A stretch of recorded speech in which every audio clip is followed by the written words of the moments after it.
So Yas, an issue that quite often crops up is that of inheritance. It may be that during the course of the relationship, one spouse has received an inheritance. It may be that after the relationship has ended, one spouse receives an inheritance. And when we're looking at a financial settlement or potential financial settlement, how is inheritance treated? That's a really good question. And it's not an easy one to answer because the law isn't as clear as we would like it to be. But generally speaking, inheritance is considered a non-matrimonial asset. Okay. So assets, generally speaking, fall into one of two categories. They're either matrimonial, meaning that they've been built up during the course of the marriage. An obvious example would be a joint savings account that was built up by the parties together. Or they can be non-matrimonial, and that tends to be assets that were either brought into the marriage by one party, such as a family business, or assets that are inherited by a party during the course of the marriage or received by them as a gift. And those are non-matrimonial assets, and they are much easier to set to one side or to ring fence, which is the term that we typically use, rather than share the inheritance as part of the financial settlement. So on the face of it, an inheritance is going to be treated differently.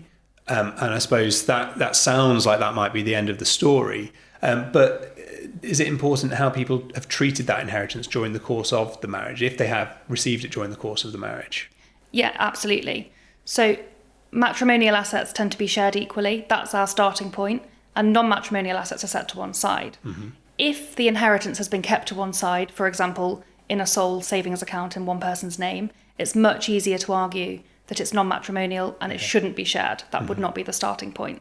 But if the inheritance has been mingled with the matrimonial assets, for example, it's been used to pay off the mortgage on the family home, that can transform it from a non-matrimonial asset into one which is inherently matrimonial now. And it's then much harder to argue that it shouldn't be shared. Yeah, and these are terms that judges use, aren't they? Mingling. So, if an asset's been mingled, it's become part of the fabric of the family economy.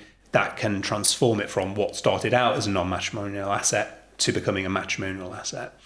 Are there any other circumstances when, dividing assets appropriately on divorce, the fact that somebody's got an inheritance, is it certain to be kept ring-fenced, or is there other circumstances where it might be at risk too?